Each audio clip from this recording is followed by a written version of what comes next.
Hello and welcome to EduMate.tv. I'm Chancellor. We learn to live and live to learn in what has turned out to be an unprecedented situation, an unprecedented pandemic, with history being written across the geography of Mother Earth, and a minor virus that's created a major catastrophe, making each and every one of us rewind, rethink, reboot, restructure, reformat, re-strategize before we rebuild a new normal, a new future.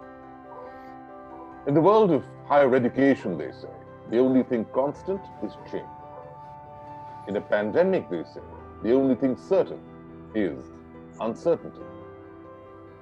It's important to consider that all progress must come from change.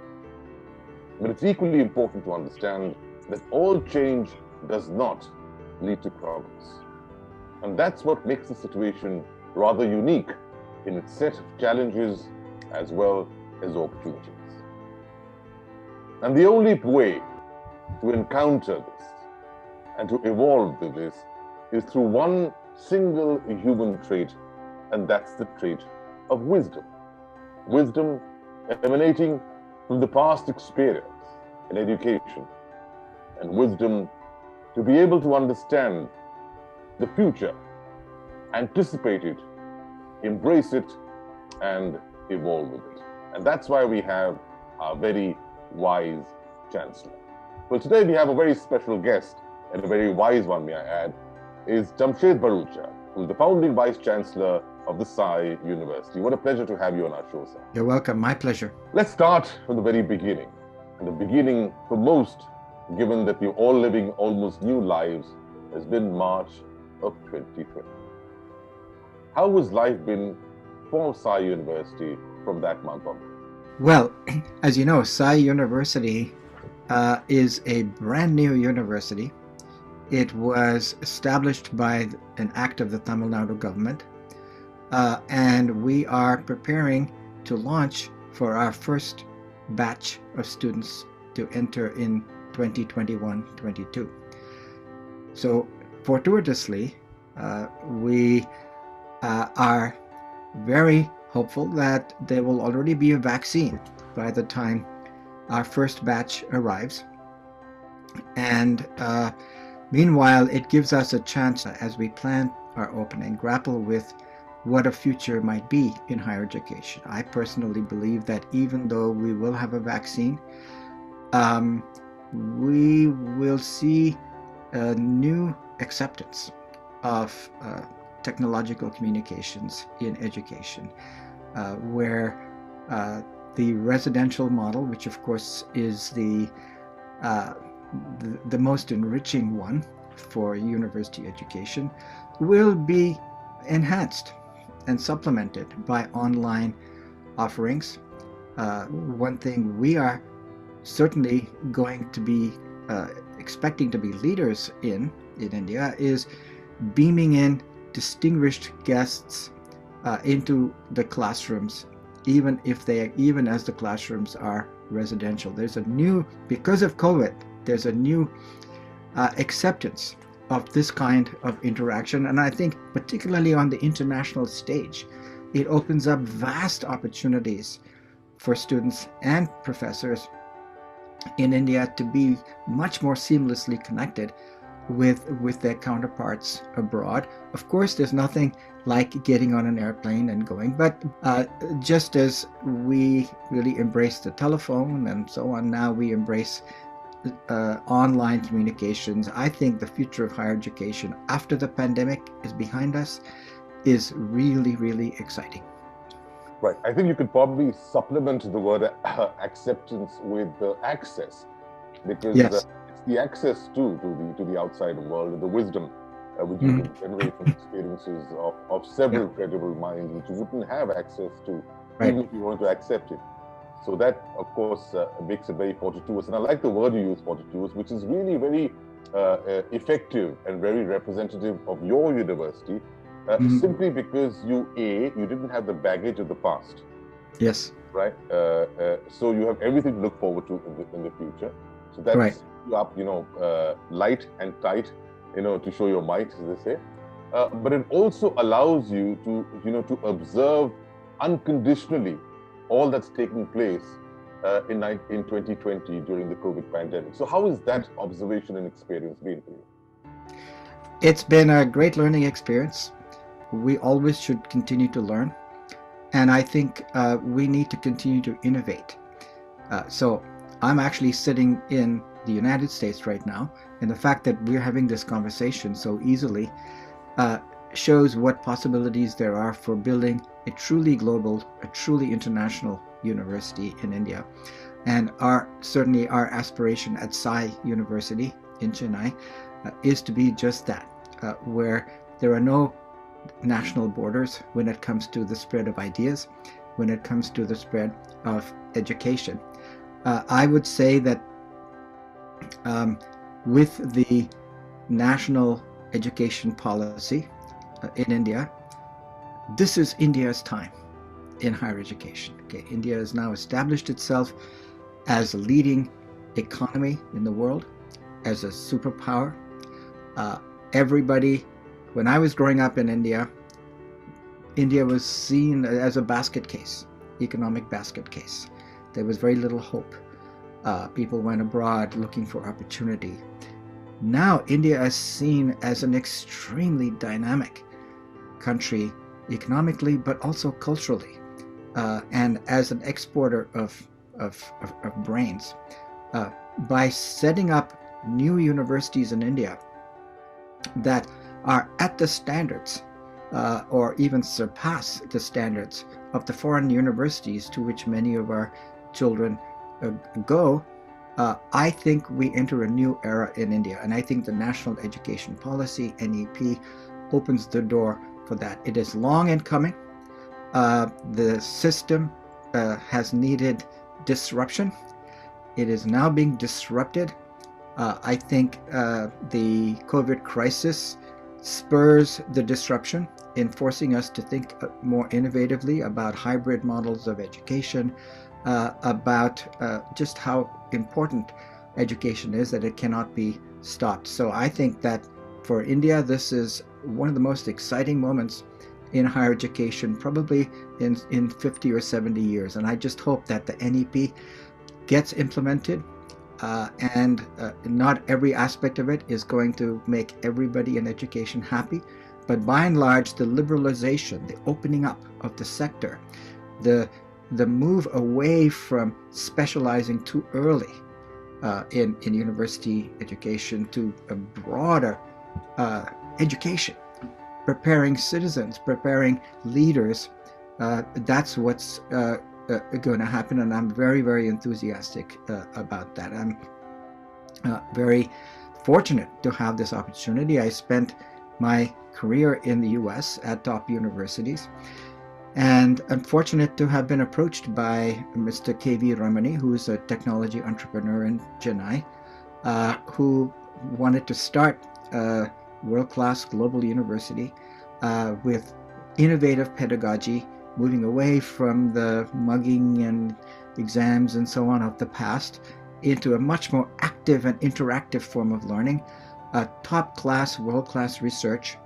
and a whole new way of thinking about. So we're, of course, the COVID is an unfortunate setback, but for us, I think we are ready to launch. It's very reassuring to hear what you say, particularly about the economic opportunities of this great country.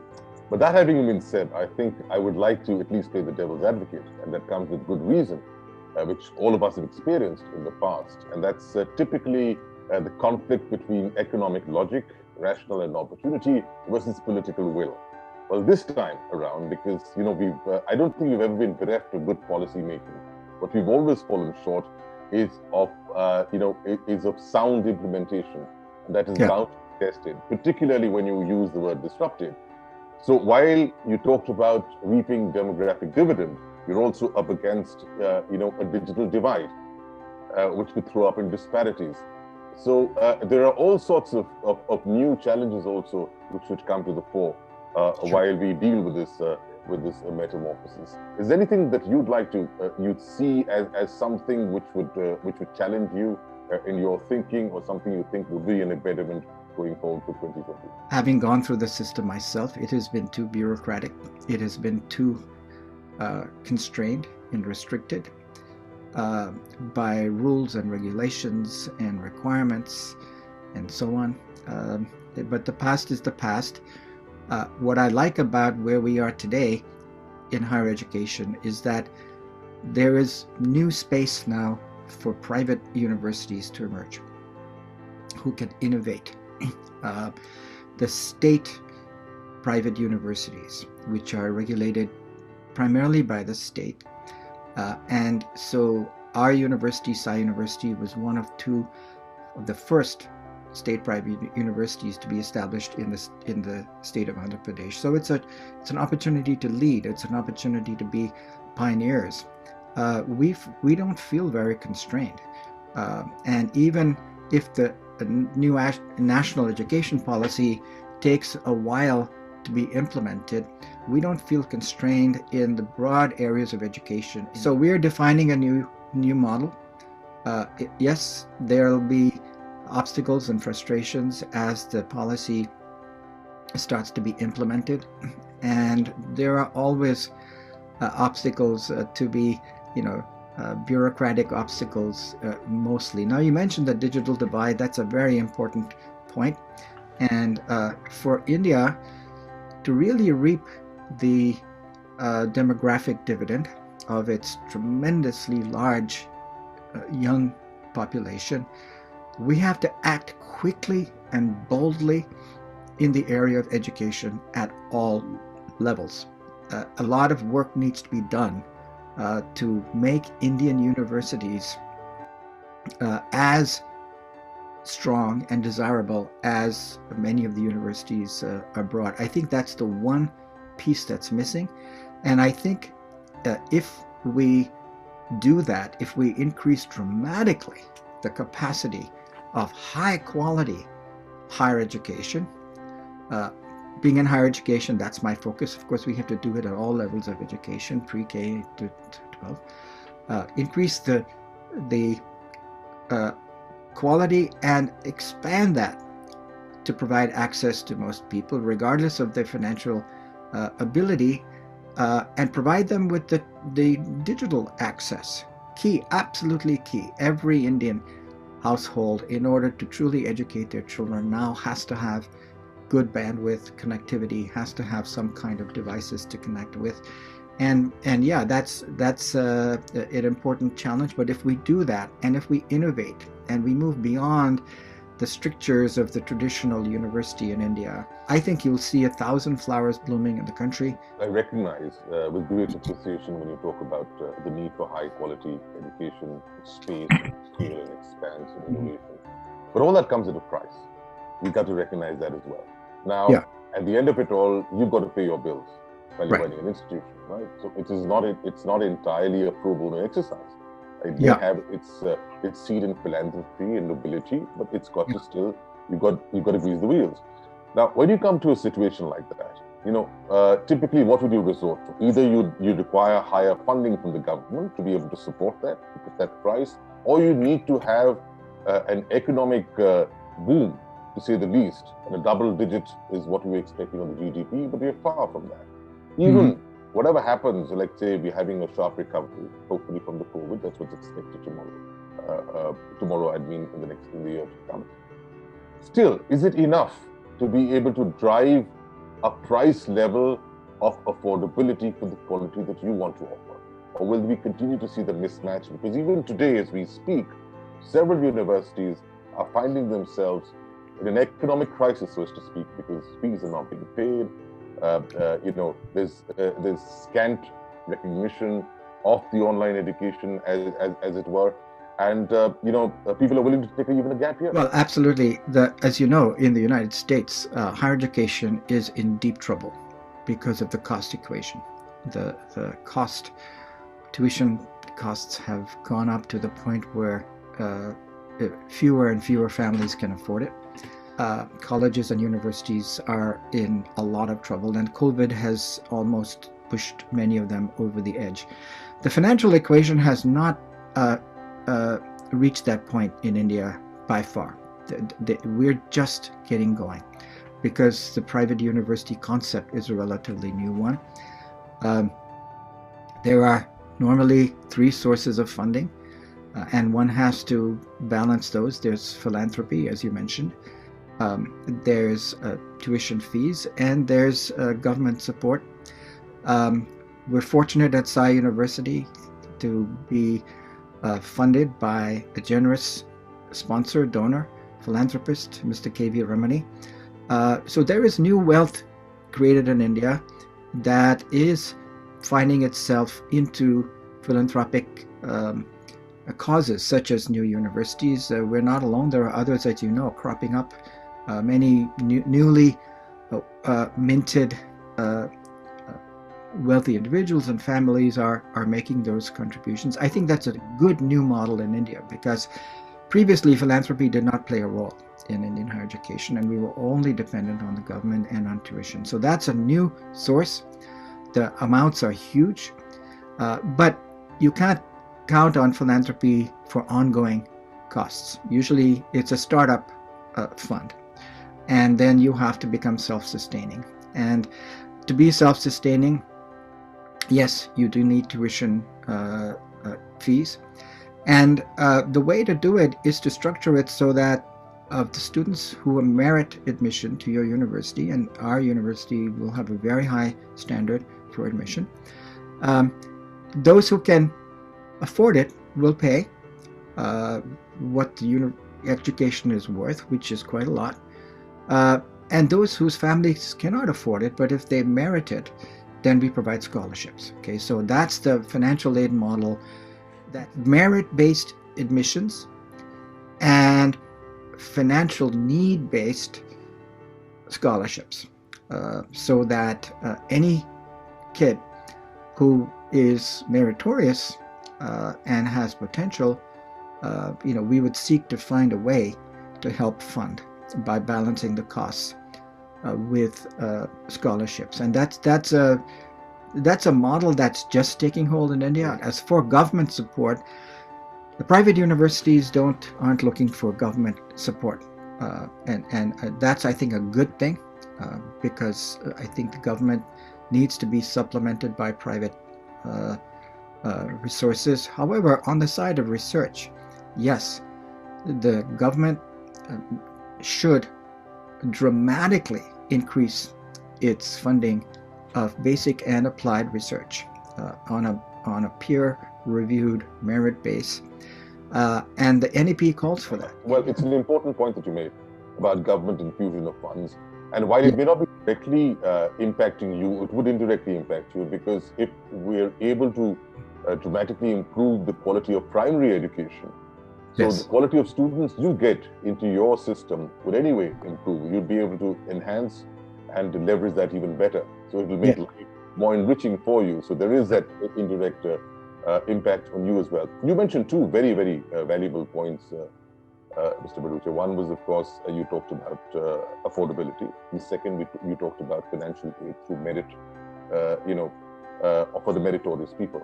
Now, this having been said, this is, of course, one part of the solution. For instance, I mean, you're focusing on liberal arts and newer age education, which is, of course, something which a lot of universities have begun talking about right now, which is also coming from the fact that one seems to be capacitated with the conventional mode of view, the engineerings and the doctors and the architects and the accountants and what have you. So obviously people look way beyond that because there are not enough opportunities out there.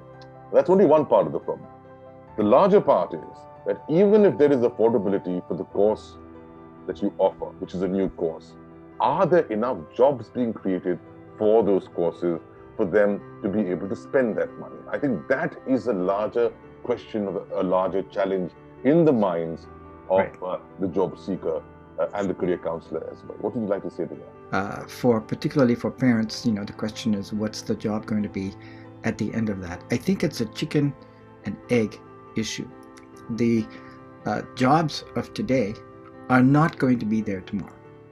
Okay, I think most people in leadership positions in business and education recognize that. Okay, already many Indian engineers are not employed in engineering, and many of them who have very good jobs are their jobs are not in engineering. They may be in finance, and so the universities have not served the economy well in the past by preparing people to be too specialized too early for jobs that really aren't there in that way. If you look at the Googles and the Microsofts and the Apples and the young people they hire straight out of college, they're not necessarily engineers. They're not necessarily computer science majors. They may be majors in philosophy or in English or something else. And so the point is that when you expand your thinking about this, you turn the whole thing on its head. What we are producing are job creators. Okay, we're going to be producing people who have vision, who will start companies, who will expand the visions of the companies in which they are. And I think the corporate leaders in India are yearning to see more applicants for even their technical coding jobs, more applicants who are independent thinkers, problem solvers, people who are ready to solve new problems, not just the textbook problems that they learned to solve in college. New problems, to exercise leadership, to come up with new ideas and to develop those new ideas. That is the future. So I think a number of new universities coming up in India to produce the kernels of a future economies in India. And I can guarantee you they will also be more than highly qualified for the traditional jobs at the same time, because they will have communication skills, they will have analytical skills, they will have problem-solving skills, which are lacking now in the Indian job market. All the employers are telling us that. They say, yeah, some students may have gotten the marks because it's all exam-based, right? But then they show up for an interview or a small group discussion as part of their job application, and they have no experience with that. So we're going to focus on oral and written communication from day one, undergraduate. Confidence building, there's also highly unevenness in the confidence with which students present themselves, in part because of their upbringing. They will come to the job market confident, worldly, extremely knowledgeable, broad thinking, critical thinkers, as well as being well trained in whatever field they're in. Even though we're going to be liberal arts and sciences, we will be embracing technology as well. In fact, more so. We will be expanding our technology education into all fields. So we seek to attract students who may have passions in the arts. And people may be telling them there are no jobs in the arts, but they'll get the computational skills in the background as well. And there'll be plenty of jobs already. And they'll be also job creators. If I'm going to, let's say, amalgamate what we've spoken about, we talked about, India's demographic dividend. We talked about, the advantages of a boom in the Indian economy, which the world also sees. We also talked about, the governments need to spend a little more, right, on research and overall education, per se, as a spender, as a part of its GDP. Also, we've talked about the fact that we need to shift to newer opportunities, create new leaders, and all. If I get this all together, for us to really get the advantage to ensure that we have a strong, scalable, and sustainable job-oriented education market, what we need to do is all of us collectively invest in brand India. Yes. Because whether we look at overseas companies coming to invest in India, right, or as Indian entrepreneurs, or as Indian job seekers looking to remain in India, for the brand India, to grow it, whichever way you look at it, all of us have a high stake to ensure that we have a strong, scalable, and sustainable job-oriented education market. in the promotion of brand India and Yes. lesser dependency on the overseas branding vis-a-vis Yes, India. How do you absolutely. see that in context? What's amazing to see is how the Indian brand has shot up, largely because of India's emergence in the 1990s and after that as a software exporter. And this has saved India, really. um, the brand is phenomenal. People, when you say India today, they go, wow. Because they know the brain power, they know the talent, and they have watched, the country's rise. They know it's the largest democracy in the world.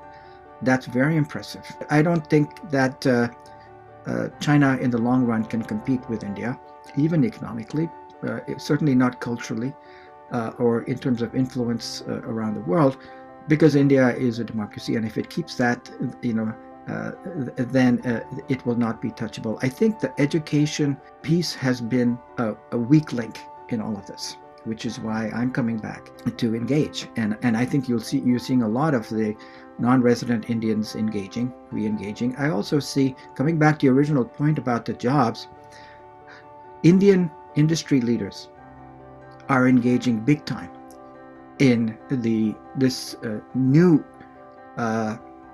era in higher education.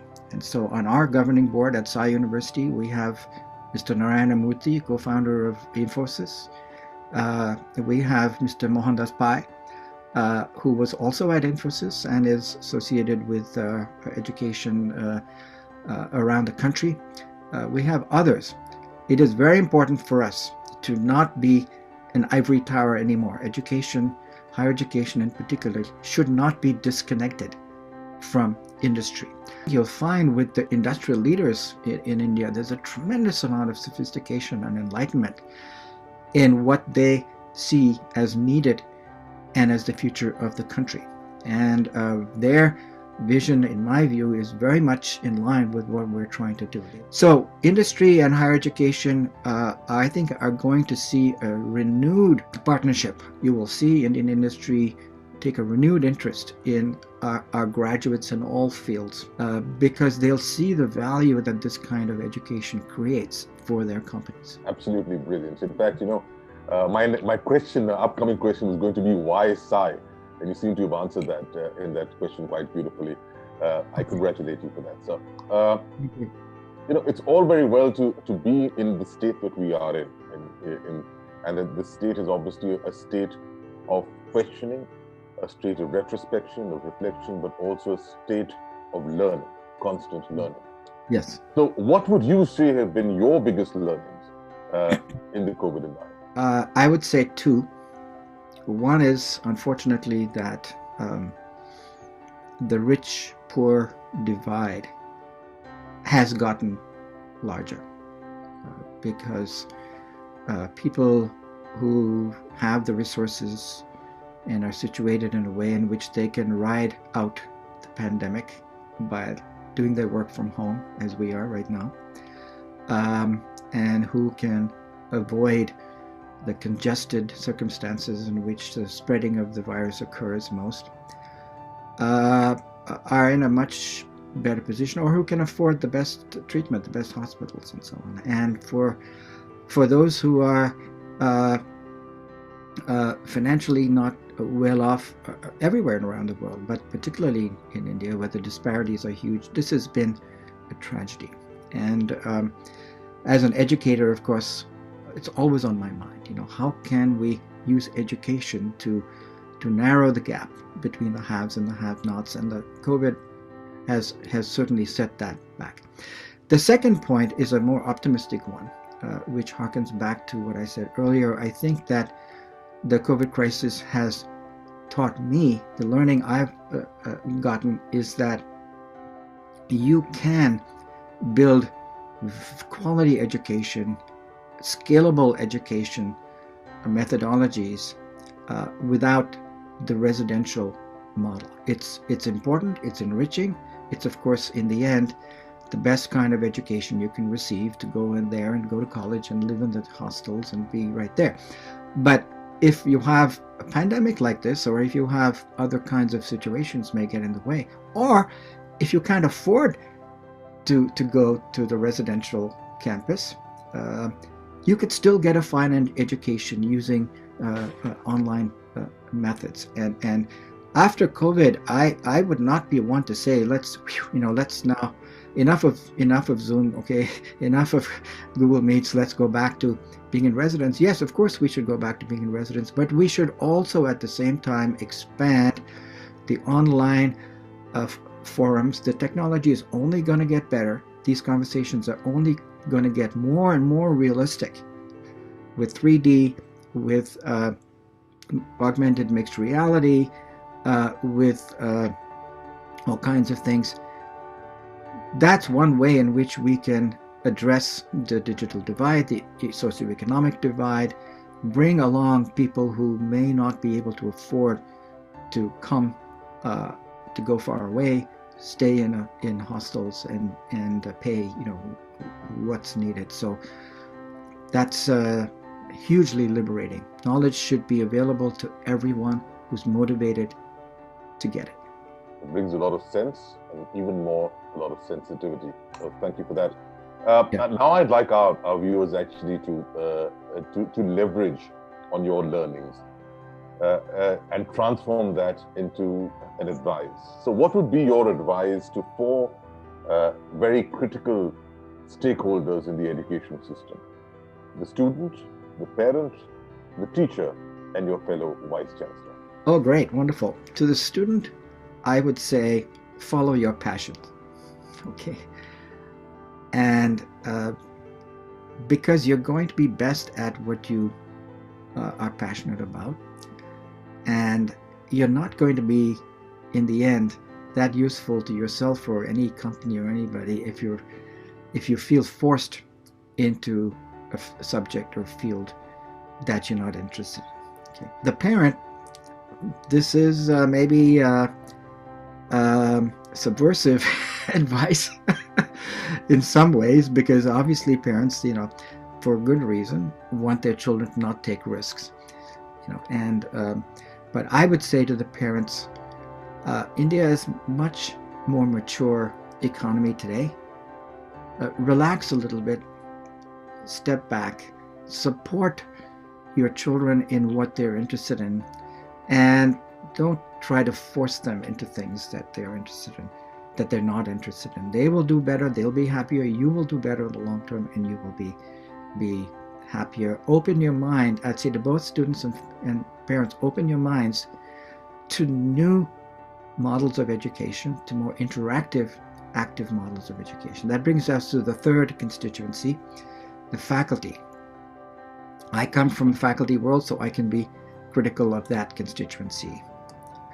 Stop with the lecturing, okay? Or reduce the lecturing. Lecturing will always have a role. But to expect that students are going to be able to concentrate and attend to your every word for 45 minutes at a stretch is it's an obsolete model. Okay, I can guarantee you, as a cognitive neuroscientist, that 80%, 70% of the students sitting in your classroom, when you're just lecturing at them one way, while they may be nodding as if they're paying attention, their minds are elsewhere, particularly undergraduates, because they're adolescents. Okay, and it's a pointless exercise. I think older students are more focused. Make it interactive.